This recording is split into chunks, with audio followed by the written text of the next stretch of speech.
Hello, everyone. Welcome to the Dancing into Brain Health podcast. I am your host, Magda Kaczmarska. May is Mental Health Awareness Month, and in honor and recognition of this month, I sat down with Mark Timmons, who's an artist, advocate, and person living with dementia, for a conversation about the intersections of mental health and brain health. Now, Mark Timmons is an active member of the Eden Alternative and serves as a leader within the Dementia Action Alliance. Since being diagnosed with dementia in early 2017 at the age of 48, he has drawn on his personal experience to inform his advocacy and leadership. As his condition has progressed, Mark Timmons has focused on the creative arts, strongly supporting the link between artistic expression, movement, and brain health. He's a member of the Eden Alternative Speakers Bureau, is the longest-serving member of DAA's advisory board, and co-hosts several of DAA's virtual engagement programs and discussion groups. In addition to his work, Mark Timmons is a photographer, writer, poet, and advocates for causes related to homelessness and mental health.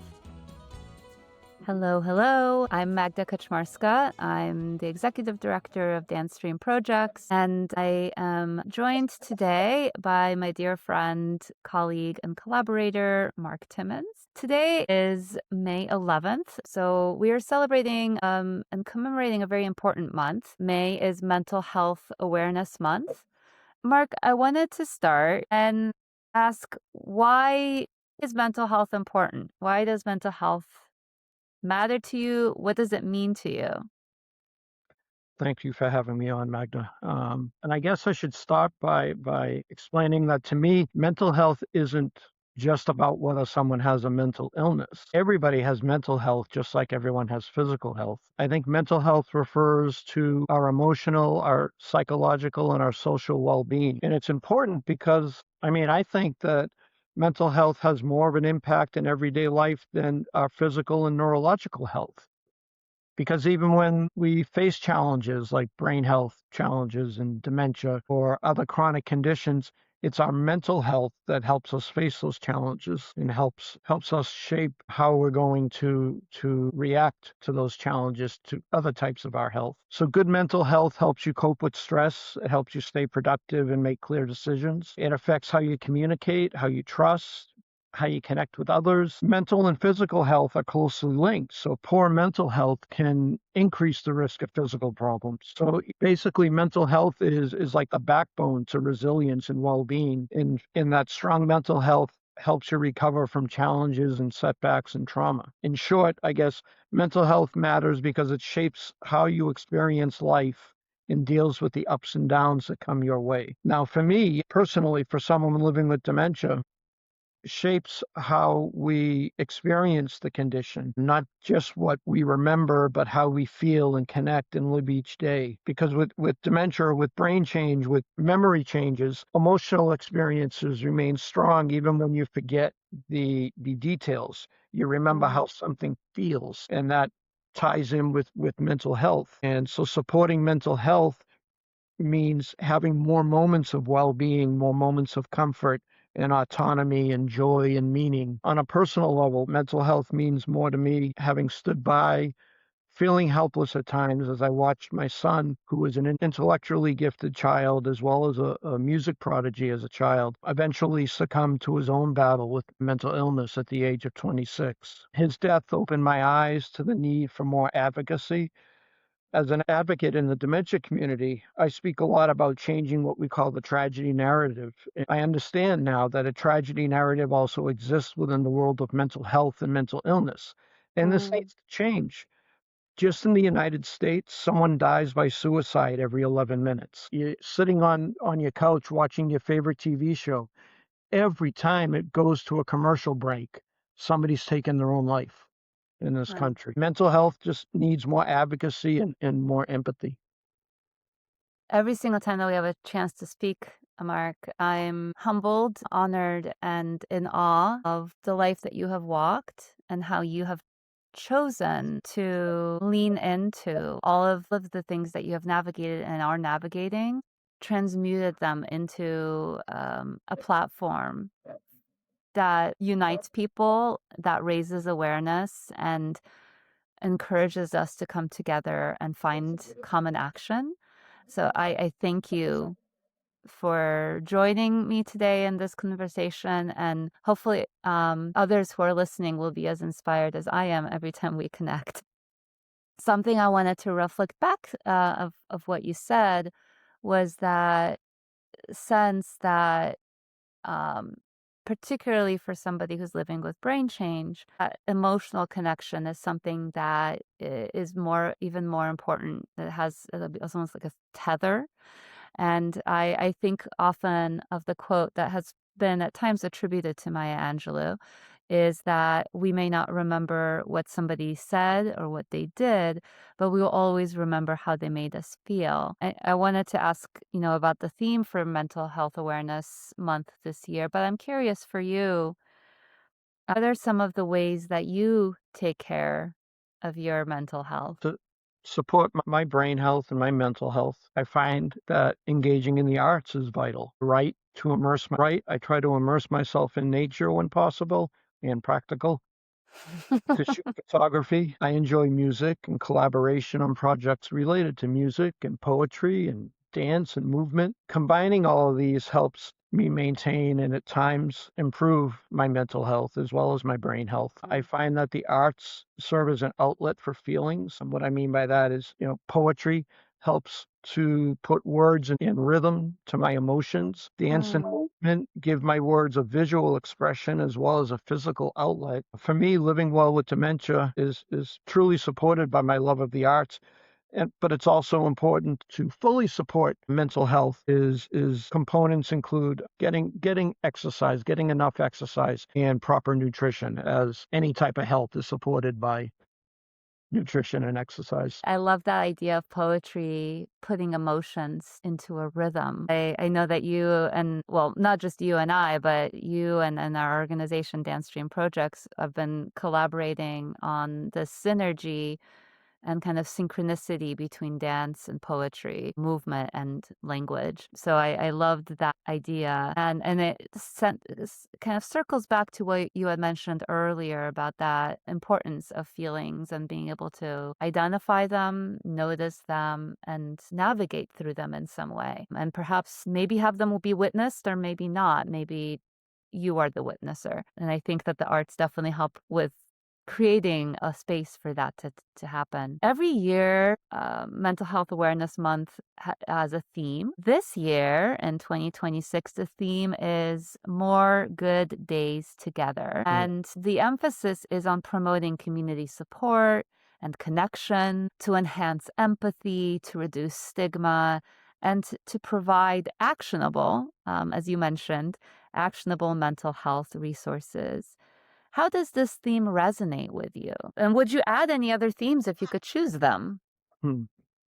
I love this theme. I love the whole idea of more good days together. I mentioned the tragedy messaging and the tragedy narrative earlier. This theme, more good days together, it shifts the focus away from tragedy messaging and these, the messaging of insurmountable odds, and it shifts it toward living well, living side by side, even when challenges remain. It projects a message of community instead of isolation, a message of connection instead of loneliness. This theme is so resonating because it invites empathy, and it says, we're all in this human experience together. It's rooted in a real life acknowledgement that not every day is going to be good or perfect. It's not this Pollyanna approach to mental health, but it acknowledges that more days can be good. And for people whose well-being needs support, especially people that are struggling with poor mental health, this is the message of hope that they need to absorb, not just in their head, but in their heart as well. I love that. And the fact that we're doing it together is something that I gravitate towards. We have spoken about this before. I have had my own journeys with mental health. When I was younger, I struggled with an eating disorder. And I remember, and thinking back on that time, that one of the biggest challenges that kept me kind of in the cycle of that was the sense of feeling alone and also the shame that was connected with it, that perpetuated that aloneness and the sensation that I couldn't address it, I couldn't talk about it, and others wouldn't understand or would distance themselves more from me. And it was actually starting to open up and speak about my experience and meeting other people who are navigating it that made me realize that I am not alone, and that feeling in and of itself sustained me for a very long time before I started to take action to actually address all of the other underlying things that were contributing to what was happening for me with food and my body image. That sense of community is something that is very vital. And my own experience, I have carried forward into thinking about ways that I show up as an ally in some of the work that we do. I think about how we as an organization at DanceStream Projects, how I steward it, and how we show up together in the various communities that we're honored to serve and collaborate with. So yeah, that sense of togetherness is vital. We need one another. Yes, we do, for sure. Yeah. Very early on in your definition and introduction to this conversation, you spoke about this interesting relationship between mental health and brain health. And I feel like you are an expert in your lived experience of considering what are the similarities, differences, if any, between these two experiences. I apologize, this is a long lead-in into a question, but as you know, Mark, I am part of the Global Brain Health Institute, which is a really lovely community of scholars, artists, community advocates from all around the world that are committed to advancing equity around brain health and reducing the scale and impact of conditions and diseases that affect the brain. In thinking about the brain and brain health, there is natural question of, well, how does mental health fit in with that? And a leader in the field, somebody who I really admire, Dr. Augustine Ibanez, who's faculty at Trinity College Dublin. He's also a faculty with the Global Brain Health Institute.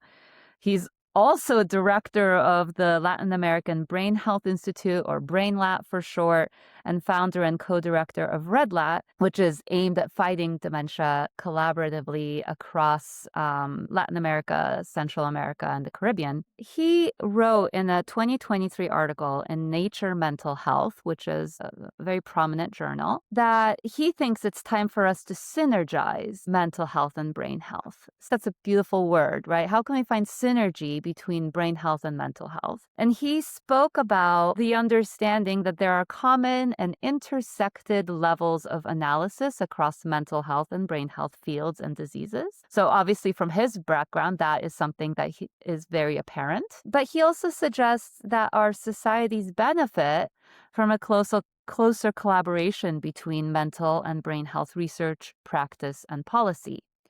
He also states that the World Health Organization, in looking at definitions of both mental health and brain health, share many common themes, emphasizing the importance, like you said, of well-being, functioning, and realizing one's potential in different aspects of life. I feel that actually the definition that both Dr. Ibanez and the World Health Organization state around mental health and brain health is quite similar to yours. What do you think about this proposition of synergizing mental health with brain health? First of all, at the beginning of your question, you made reference to my lived experience. And for full disclosure, I'm willing to point out that not only is my experience with mental health and mental illness related to the passing of my son, but that I too struggle with my own mental health from time to time, especially immediately after my son passed away. And as far as the Global Brain Health Institute, I love that you're part of that organization, part of that community. I had never heard of it before I started collaborating with you, Magda, and the more I read about it, the more I really hope that someday I can be a member of those ranks. Dr. Ibanez, was not previously familiar with him or his work, so I thank you for bringing his identity to my attention. His suggestion regarding the need to synergize and I love that word as well, synergize mental health and brain health could not align with my own views more perfectly. I've read other studies that propose a link between poor mental health and dementia. For example, there's a study published in JAMA Psychiatry and referenced by the National Institute on Aging in 2022. It had to do with research done in New Zealand. I'm not sure if you're familiar with this research, but they analyzed the researchers' 1.7 million health records over a span of 3 decades. And the study showed that individuals who were diagnosed with a mental illness were 4 times as likely to develop dementia than those without a mental disorder, and 6 times as likely if that illness was schizophrenia. Now, I know correlation alone doesn't equal causation, but with a sample size this large, it does give reason to the stance that mental health and brain health should be looked at together, that they should be synergized. So as an advocate for both dementia/brain health and mental health, I can't help but totally support this. I love it. And I also mad props to you, my friend, for diving into the research. But I know that you are an incredibly diligent advocate and couple not only your own personal lived experience, but an incredibly rigorous approach to how you evaluate and look at data and information. So I really appreciate you. I was not aware of this study, and I'm aware of the 14 modifiable risk factors that we think about for dementia. And 2 are hugely relevant and important, and also very closely correlated to what we would maybe perhaps identify as mental health, mitigating depression and isolation, social connection. There's a third component in my own research on these topics, but it's kind of outside of the parameters for this discussion. But the third component being homelessness, it's closely related conditions that correlate with each other: homelessness and mental health and dementia. But they are, what was the phrase you used a minute ago? These are all correctable factors. Mitigatable, yeah. Exactly.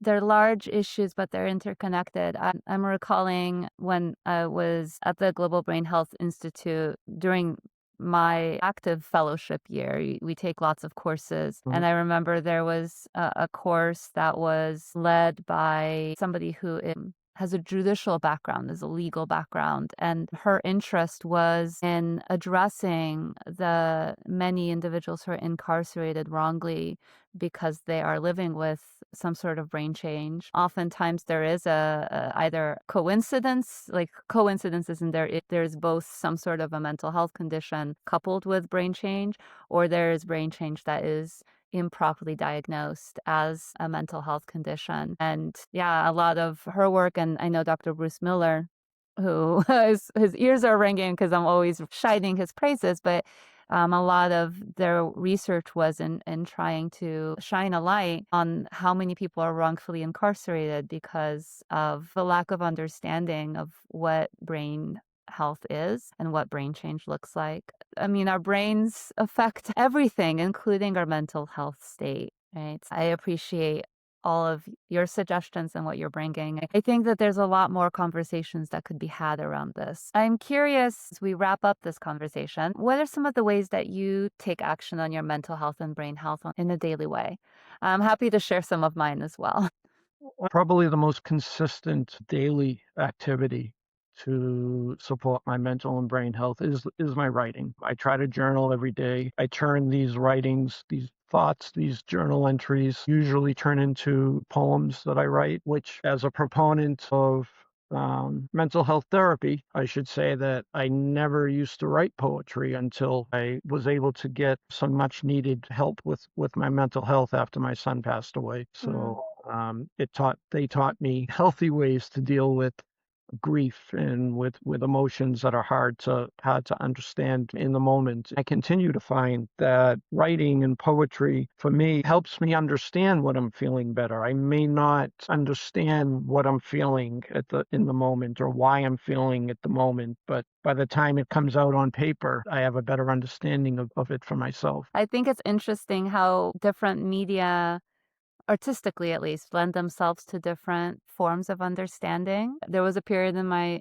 past that I wrote some poetry. Definitely nothing to your caliber. I remember when my grandmother passed away, I had a dear friend who was very generous in sharing her time and helping me understand that there were certain things that I needed to process in my body that I couldn't talk my way through. There was a certain sense of renegotiating my anchor that I needed to find in an embodied way. And so we actually combined these dance jams of improvisation around my grandmother and my relationship with her and our memories together, and helping me navigate the beginning stages of accepting that she was no longer physically in this realm with me, you know? Yeah. And I know that that experience as a mover, somebody who understands things kinesthetically, helped me profoundly. I totally relate, but with my poetry, I write a lot about my son. I published several poems that directly relate to losing him, but I find that writing poems about him keep him alive. Similar, if I'm in a group and I'm talking and people think they make a mistake if they mention the name of my son. And I say, no, it's love talking about Joey. You know, it keeps him alive. As long as I keep talking about him and keep talking about the memories I have of him and keep writing about him in my poetry, he's never really completely gone. Amen to that. I wonder, are there any last words that you'd like to share with us today? It's okay to talk about mental health. I think with the theme being Mental Health Awareness Month, I run into other men that have trouble talking about their mental health. But regardless of gender, sex, race, ethnicity, people should understand and really accept that it's okay to talk about mental health. If you broke a leg on crutches, you wouldn't have as much of a hard time talking about something like that, talking about physical health. Well, like I said in the very beginning, Magda, mental health is part of your overall health. Mental health, physical health, brain health. Why do we separate them? I apologize, I'm about to go off on a tangent, but you know, you look at health insurance. Why do you have your benefits for your physical health differ from your benefits for mental health? That's part of the stigma, right? That right at the, you know, at the insurance level, there's that stigma that they have to separate them out. It's all part of health, and if it's okay to talk about your physical health, it's absolutely okay to talk about your mental health. Well, here to that, I guess I will say I wish you and all of those who are listening more good days together. And I hope that this is a conversation that will inspire others to have conversations with their friends in their communities. And I thank you again, Mark, for being so generous, so honest, so authentic and vulnerable, and sharing your story with me and with those who are listening or reading this. And I know that there are many more conversations in this vein down the road. And for those who are interested, we're going to offer a link to a collection of Mark's poetry, which was just recently published. So you can hopefully read some of that beautiful poetry that Mark has written and be inspired to write your own. Thank you for having me on again, Magda. This episode of Dancing into Brain Health was edited and produced by me, Magda Kaczmarska, and Hillary Brown Estreffi. The music for this show is the title cut from the album Critical Path by Joe Venegoni and Carl Weingarten. Show notes, links, and resources from today's episode can be found on the Dancing into Brain Health webpage and on Apple Podcasts, Spotify, and YouTube.